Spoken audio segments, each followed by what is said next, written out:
declaração de Pedro. Porque Joel vai dizer assim, e acontecerá depois que derramarei o meu espírito. Então esse texto ele tem uma abrangência geral, porque ele vai incluir as duas chuvas. Então aqui ele fala, derramarei o meu espírito. E a ênfase aqui, em especial, é a primeira chuva. Agora, Pedro vai dizer nos últimos dias, porque Pedro agora vai para o cumprimento final da profecia. E nesse cumprimento final da profecia é onde temos do meu espírito. Porque a expressão últimos dias tem, de acordo com a Bíblia, e os grandes estudiosos confirmam isso, é uma referência à última fase da obra de Deus. É a fase final da obra de Deus. Nós estamos nessa fase final da obra de Deus.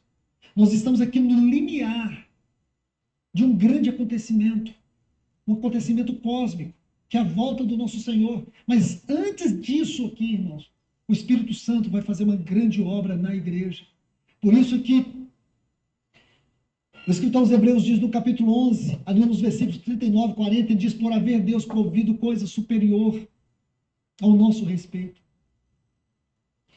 Paulo, no capítulo 8 da Epístola aos Romanos, no versículo 19, ele vai dizer que a natureza aguarda com grande expectativa a manifestação dos ruiós. Ruiós. E você vê aqui no capítulo 8 de Romanos que tem três gemidos. Três gemidos, irmãos. O gemido da natureza. O nosso gemido, a natureza aguarda, porque a natureza um dia será restaurada, irmãos. No capítulo 8 de Romanos, diz que a natureza hoje encontra num processo de vaidade. A palavra vaidade ali é nulo, sem objetivo. A criação perdeu o seu objetivo central, porque ela foi criada para a glória dos filhos de Deus. E hoje nós vemos que por conta do pecado, a natureza sofreu um grande impacto em consequência disso. E a natureza geme, a natureza aguarda a manifestação desses filhos de Deus.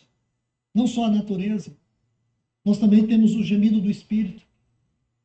No versículo 26 do capítulo 8, quando Paulo disse que nós não sabemos orar como convém, mas o Espírito, ele geme dentro de nós com gemidos inexprimíveis.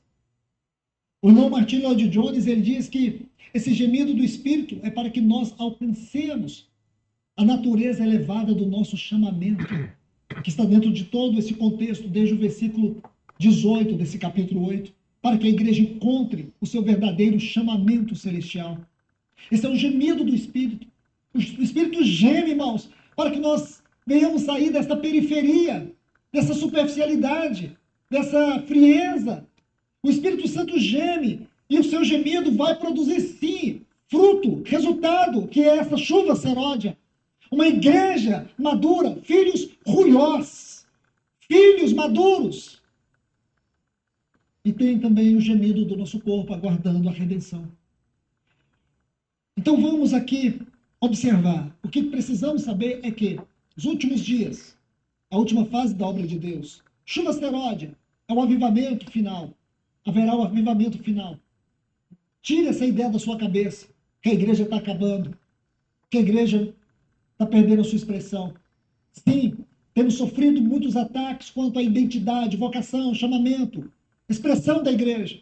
Mas Satanás, com todo o seu império de trevas, o poder da modernidade, que hoje tenta destruir a identidade da igreja. Eu quero te dizer, meus irmãos, mesmo que fique poucos, mas eu quero te dizer, Satanás não tem condições de fazer isso, ele não tem poder e nem autoridade. A autoridade só tem Jesus. Ele diz, é-me dado toda a autoridade nos céus e na terra. Ele entrou no inferno, ele entrou na morte, destruiu o poder da morte e tomou as chaves da morte, do inferno, da mão de Satanás. Satanás é tão miserável que ele não tem a chave da casa dele.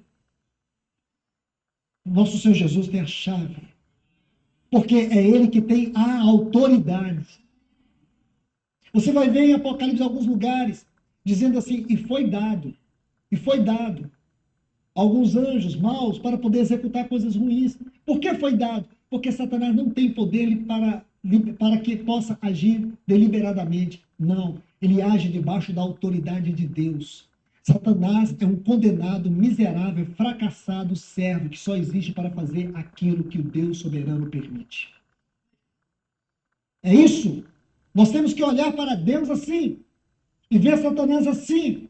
Então, esse testemunho da igreja não será destruído. Olha aqui, há uma promessa. Então vamos lá. Na chuva temporã, lá no Pentecoste, Cristo subiu e o Espírito Santo desceu. E na chuva seródia, o Espírito e a noiva vão subir e Cristo vai descer. Segundo ponto, na chuva temporã, essa chuva tem a ver com o início da história da igreja.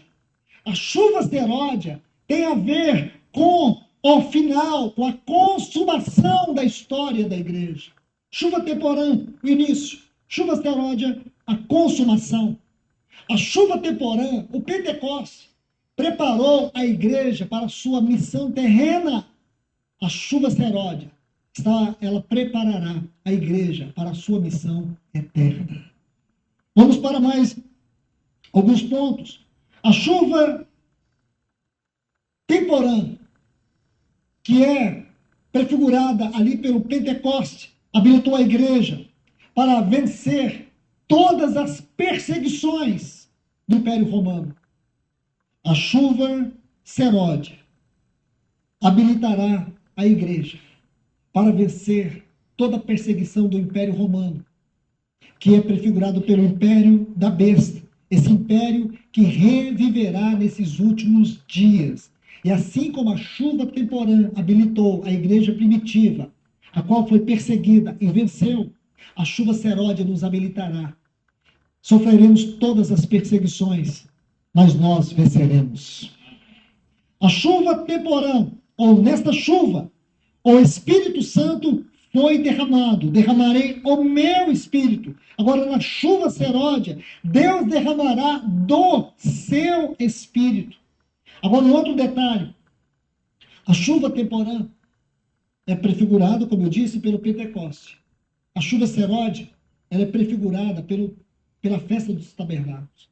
E essa festa, ela é muito singular, porque era a festa da colheita. Era a festa da colheita. Nessa festa havia muita alegria.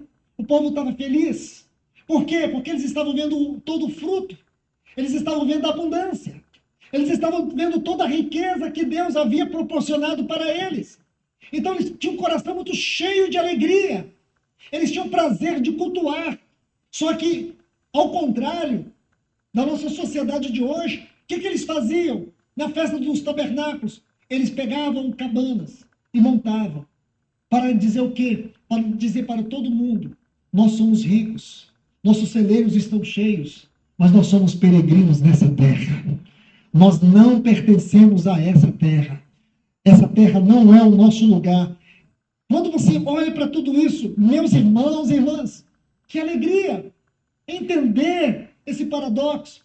Que alegria você ver essa festa. E é para isso que o Senhor está nos conduzindo, irmãos.